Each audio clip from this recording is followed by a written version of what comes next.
दर्शकों, नमस्कार। मैं ज्योतिष आचार्य जिगर परीख एक बार फिर मेरे इस यूट्यूब फेसबुक चैनल पर आप सबका हार्दिक स्वागत करता हूं। और आज मैं बात करने वाला हूं यहां पर मई महीने के बारे में। मई के इस महीने में कैसा रहेगा नवग्रहों का प्रभाव। और जो श्रोता मुझे पहली बार देख रहे हैं, सुन रहे हैं, उनको बताना चाहूँगा कि मेरा राशिफल जो भी मेरा रहेगा वो लग्न राशि के अनुसार रहेगा। तो फिक्र ना करिए। अगर जिन लोगों को नहीं पता है कि उनकी लग्न राशि कौन सी है, तो पहली बात तो आप कुंडली खुद की खोलिए। और कुंडली खोलने के बाद सेंटर में बीच में जहाँ पर लिखा होता है वही होती है आपकी लगन कुंडली। और हर महीने की पहली तारीख को मैं प्रश्न कुंडली बनाता हूँ 12 की 12 लगन के अनुसार। अब 12 की 12 लगन के अनुसार जब मैं कुंडली बनाऊंगा तो परिस्थिति अपने आप बदलेगी। कुछ नवग्रह की परिस्थिति बदलेगी, कुछ व्यक्ति की भी वो उस पर प्रभाव डालेगी। अब अंतरदशा, प्रत्यंतर दशा, गोचर के ग्रह, ये और ना जाने बहुत सारी चीज़ें इसमें इन्वॉल्व रहती है। तो ये जो मेरा फल कथन रहता है बड़ा सामान्य तौर पर रहता है।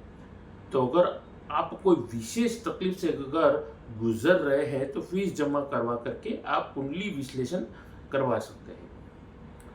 तो यहाँ पर ज़्यादा देर ना करते हुए मेरे गुरु मंत्र के साथ में आज मेरा फल कथन में शुरू करने वाला हूँ मंगल देव की पहली राशि के बारे में, और जो कि क्रमांक में भी पहली है।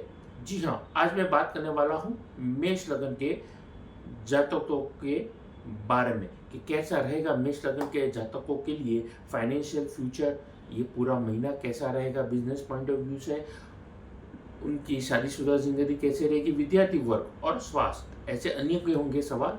और उन जवाबों का मैं माफ कीजिएगा, उन सवालों के जवाब देने का मैं प्रयास करने वाला हूँ। तो ज़्यादा देर ना करते हुए ओम गुरुदेव ध्यान शंकराय नमः। अपने गुरु जी के आशीर्वाद के साथ इस ज्योतिषमय सभा की मैं शुरुआत करता हूं प्रश्न कुंडली के साथ में मेष लगन के जातकों के लिए नवग्रह की परिस्थिति कैसी थी, आइए देखते हैं। अभी जैसा कि आप देख रहे हैं मेष लगन के जातकों के लिए 12वें भाव से शुरुआत करेंगे। जैसा कि आप अभी देख रहे हैं फिलहाल 12 बजे के करीब मैंने 12 से 1 बजे के करीब देवगुरु बृहस्पति सबसे पहली चीज राशि परिवर्तन करेंगे, लगन से निकल जाएंगे वो, और अपने धन भाव में वो राशि परिवर्तन करेंगे और पूरे 1 साल के लिए वो वृषभ राशि में रहने वाला है। सूर्यदेव आपके लगन में ही विराजे है, उच्च अवस्था में माने जाते हैं। सूर्य यहाँ पर मेष राशि में उच्च के माने जाते हैं और शुक्र देव के साथ में विराजने वाले हैं।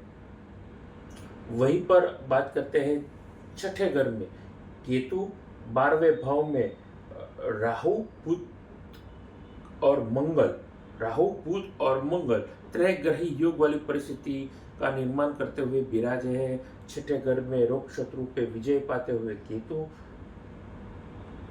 और मकर राशि में आपके चंद्रदेव और शनि लाभ स्थान में विराजे हैं। तो ये कुल मिलाकर के 9 ग्रह की परिस्थिति है। अब 12 बजे से लेकर के 12:57 के बीच में देवगुरु बृहस्पति राशि परिवर्तन करने वाला है तकरीबन 13 महीने के लिए।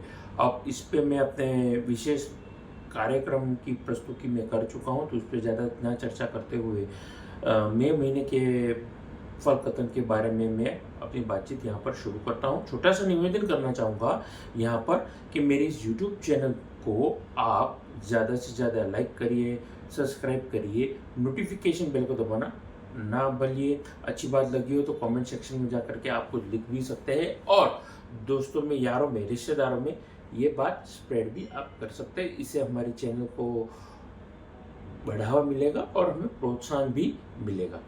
तो ज़्यादा देर ना करते हुए अब फाइनेंशियल पॉइंट ऑफ व्यू से, करियर के पॉइंट ऑफ व्यू से, बिजनेस के पॉइंट ऑफ व्यू से मेष लगन के जातकों के लिए बड़ा ये अच्छा समय रहने वाला है। देवगुरु बृहस्पति यहाँ पर राशि परिवर्तन करते ही 1 तारीख को 1 बजे के करीब मैंने ये राशि परिवर्तन करेंगे, और ये 1 तारीख की ही मैंने कुंडली आपको बताई थी। अब कुंडली का विश्लेषण करते हुए ये सारी चीज़ें हमें ध्यान में रखनी पड़ती है। अब जैसे ही वो राशि परिवर्तन करेंगे तो 2 तारीख से लेकर के 6 जून तक वो अस्के रहेंगे देवगुरु बृहस्पति, तो इसका भी एक नेगेटिव इम्पैक्ट हमें देखने को मिल सकता है। लेकिन ओवरऑल कैसा मई का ये महीना रहेगा बिजनेसमैन के पॉइंट ऑफ व्यू से, देखिए आप खान पान के संबंधित इंडस्ट्री में जुड़े हैं, यानी कि food, beverages, hotel, motel, FMCG, packing food, पानी के संबंधित अगर पैकेज ड्रिंकिंग वाटर है, ग्रोसरी के सामान आप खरीदते हैं, बेचते हैं, ट्रेडिंग का काम करते हैं, फलों का, सब्जियों का ट्रेडिंग का काम करते हैं, आपके लिए ये वक्त जो रहेगा यादगार रहने वाला है। मैन्युफैक्चर के लिए आवक के नए रास्ते ढूंढ सकते हैं, उनको मार्केटिंग के और अगर वो ध्यान रखेंगे, यकीन मानिए आने वाले दिनों में आपकी काफ़ी समस्या का समाधान आपको दिखते हुए मिलेगा। आपके लिए आय के नए रास्ते खुलेंगे, रोग शत्रु पे विजय मिलेगा, जिसके बारे में मैं अंत में बताने का कोशिश करूँगा, क्योंकि मैं प्रोफेशनल लाइफ को पहली प्रायोरिटी देता हूँ। और उसके बाद आगे बात लाना चाहूँगा यहाँ पर आपको नौकरी पेशा वर्ग के बारे में, क्योंकि देवगुरु बृहस्पति की पंचम दृष्टि आपके 6ठे घर में जा रही है। अब इसका प्रभाव कैसा रहने वाला है, देखिए आपको खुद की समस्या का समाधान खुद से ढूंढना पड़ेगा। ऑफिस के अंदर बैक बाइटिंग चलना, या फिर आप मान करके चलिए ऑफिस पॉलिटिक्स चल रहा है, तो उन चीज़ों में ना ध्यान देते हुए केवल और केवल अपने काम की ओर ध्यान रखिए। पहली चीज़ 100% आप अपने एफर्ट डालिए, रिजल्ट ओरिएंटेड काम दीजिए। भले फिलहाल अगर आपको क्रेडिट नहीं मिल रहा है, फिलहाल अगर आपको इग्नोरेंस मिल रही है, तो ज़्यादा इन चीज़ों पे आप तवज्जो ना दीजिए। अच्छा, अगर आप प्राइवेट में काम कर रहे हैं या गवर्नमेंट एम्प्लॉय है, दोनों ही परिस्थिति में अगर आप उस जगह से थक चुके हैं और काफ़ी समय से ये मामला आपको परेशान कर रहा है ज़िंदगी में, और आप ट्रांसफ़र के लिए अप्लाई कर चुके हैं, तो आपका प्रमोशन भी हो सकता है और आपकी ट्रांसफ़र भी हो सकती है, या दोनों हो सकता है। दोनों के योग यहाँ पर हमें देखने को मिल रहा है। लेकिन हाँ, ध्यान में रखें कि चेंजेस यहाँ पे दिख रहे हैं, पॉजिटिव चेंजेस मिलेंगे यहाँ पर शर्त यह है कि गुरु की प्लेसमेंट आपकी ज़िंदगी में कैसी चल रही है, आपकी कुंडली में ये देखना पड़ेगा, और अंतरदशा, प्रत्यंतर दशा, सिचुएशन कैसी है गोचर की, ग्रहों की और आपकी कुंडली के अनुसार। अगर सिंक्रोनाइजेशन ठीक रहेगा तो मैं समझता हूँ आपके लिए ये वक्त जो रहेगा एक यादगार रहने जा रहा है। अब आईटी, लॉ, मैनेजमेंट या फिर मान के चलिए जुडिशरी के संबंधित जो भी काम कर रहे हैं, उनके थोड़ा संघर्ष वाला ये वक्त रहेगा। लेकिन उनको मेष लग्न के जातक जो भी इस पर्टिकुलर फील्ड में काम कर रहे हैं, ऐसे व्यक्तियों के लिए उनकी बॉडी लैंग्वेज पे नियंत्रण रखने की ज़रूरत है, क्योंकि लगन में ही उच्च राशि की अवस्था में चल रहे हैं नवग्रह के राजा सूर्यदेव। अब सूर्य जब प्लस में चलता है तो राजा वैसे अकड़ में रहता है, ये राजा का स्वभाव होता है, और ऊपर से अगर कोई काम बन जाता है तो और एक अकड़ बन जाती है। तो वो कहीं ना कहीं मेष लगन के जातकों के बॉडी लैंग्वेज में भी रिफ्लेक्ट करेगा। हो सकता है कई जगह पे वो प्लस पॉइंट दिखे, लेकिन अगर आपके दुश्मनों के बीच में आप चल रहे हैं जो नेगेटिव एटमॉस्फेयर क्रिएट कर रहे हैं, तो थोड़ा सा अगर आप, मैं समझता हूँ बॉडी लैंग्वेज पे अगर आप कंट्रोल रखेंगे, आपके लिए ये फ़ायदा आपके लिए साबित हो सकता है।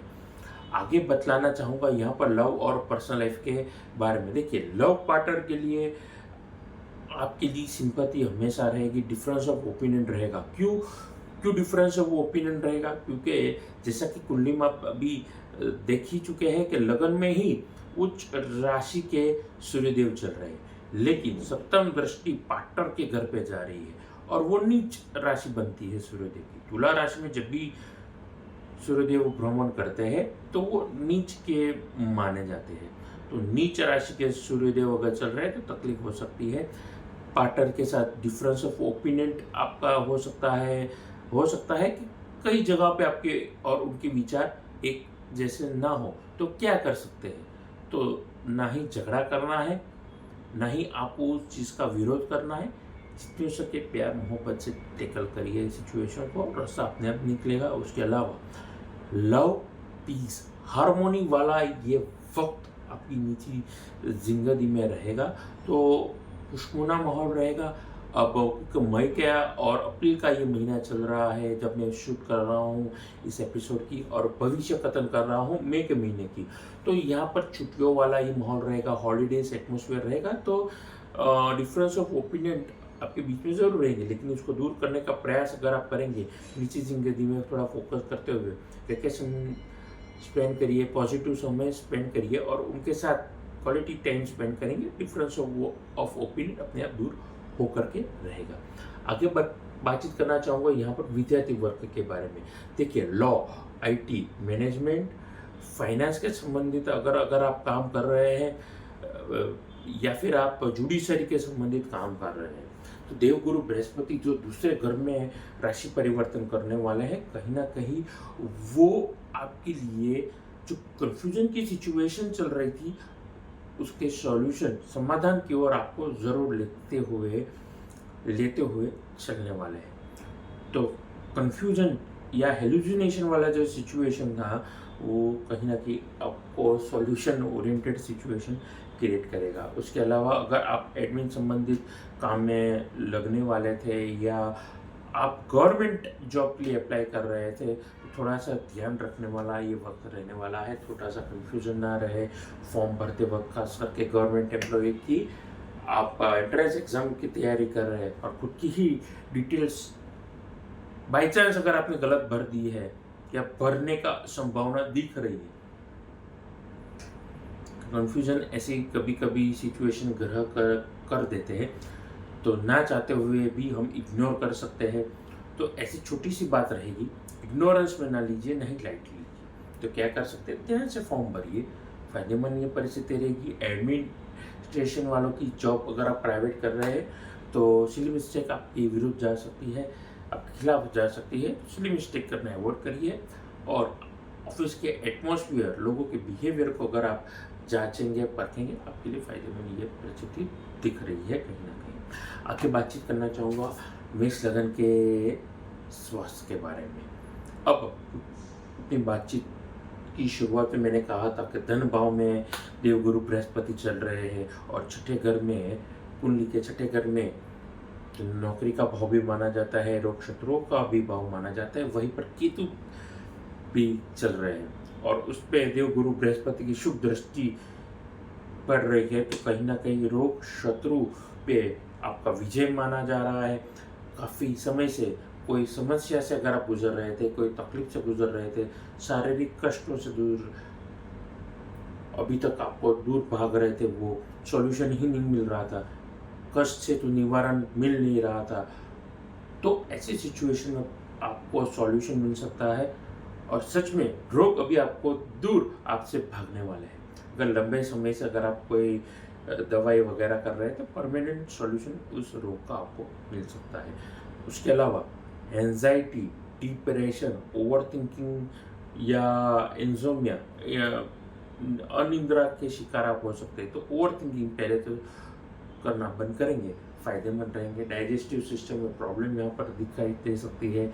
अभी पाचन शक्ति कमज़ोर दिखाई दे रही है। अब कुछ लोग बोलेंगे इससे क्या प्रभाव पड़ेगा। देखिए, छठे घर में केतु का होना और देवगुरु बृहस्पति की अगर दृष्टि जा रही है तो कहीं ना कहीं सूर्यदेव से जो पीले रंग की किरणें आती है वो मेष लगन के जातकों के लिए एब्सॉर्ब करना थोड़ा सा कठिन हो सकती है। मैं अपने फल कथन जरूर रखता हूँ आपके सामने, लेकिन मैं साइंटिफिकली उसका पूरी तरीके से समझाने का प्रयास भी करता हूँ कि कैसे नौ ग्रह हमारी जिंदगी पे इसका प्रभाव डालते हैं। तो ये सारी चीज़ें का सामना आप कर सकते हैं। डाइजेस्टिव सिस्टम जैसे मैंने कहा प्रॉब्लम क्रिएट कर सकती है, तो उन चीज़ों में अगर आप ध्यान रखेंगे, फोकस करेंगे, फायदेमंद रहेंगे। ये वक्त तो यहीं पर अपनी वाणी को मैं विराम देना चाहूँगा। अंत में उपायों में डाइजेस्टिव सिस्टम या फिर आप शारीरिक तकलीफ से गुजर रहे हैं तो पीली वस्तु का, पीले चने की दाल से बने हुए, बेसन के बने हुए लड्डू या कोई नमकीन आप गरीबों में दान कर सकते हैं। जितना हो सके पीले रंग की वस्तु, चाहे वो खान पान से हो, चाहे फिर वो एजुकेशन के संबंधित हो, अगर आप दान करेंगे रहेंगे योग्य पात्रता देखते हुए या गरीबों के बीच में, मैं समझता हूँ वो नेगेटिव एनर्जी जो आप बॉडी आपको एब्जॉर्ब नहीं कर पा रही थी और आपके लिए ये प्रॉब्लम क्रिएट कर रही थी, तो दया दान से जो भी आप कर्म करेंगे, पीले वस्तुओं का दान करेंगे, यकीन माने आपके लिए फायदेमंद ये परिस्थिति के लिए आने वाले दिनों में रहेगी। और पूजा पाठ के उपायों में आप हनुमान जी की सेवा कर सकते हैं। ज़्यादा शारीरिक तकलीफ अगर आपकी बढ़ रही है तो आप हनुमान बाहुक नामक पाठ कर सकते हैं, सुंदरकांड के पाठ करना, या फिर सुंदरकांड के बाद आप हनुमान चालीसा के पाठ करेंगे, फायदे में रहेंगे। या विष्णु सहस्त्र या विष्णु जी के 108 नाम भी आप करेंगे, विष्णु पूजन करेंगे, फायदे में आप रहेंगे। तुलसी पूजन करने से भी आपके लिए फ़ायदा आपको ज़रूर देखने को मिलेगा। तो ये थी मेरी बातचीत मई के महीने के बारे में मेष लग्न के जातकों के पॉइंट ऑफ व्यू से। तो यहीं पर अपनी वाणी को विराम देते हुए अंत में कहना चाहूँगा कि आप कुंडली विश्लेषण करवाना चाहते हैं, मैप टू मैप आप मार्किंग करवा करके डिटेल में वास्तु विजिट करवाना चाहते हैं, घर का ऑफिस का वास्तु करवाना चाहते हैं कंसल्ट, या फिर अच्छी क्वालिटी के रुद्राक्ष रत्न श्री यंत्र, या फिर कुंडली के संबंध कोई दोष है उसके पूजन करवाना चाहते हैं, तो नीचे दिए गए नंबर पर आप फीस जमा करवा करके मेरा संपर्क कर सकते हैं। नमस्कार।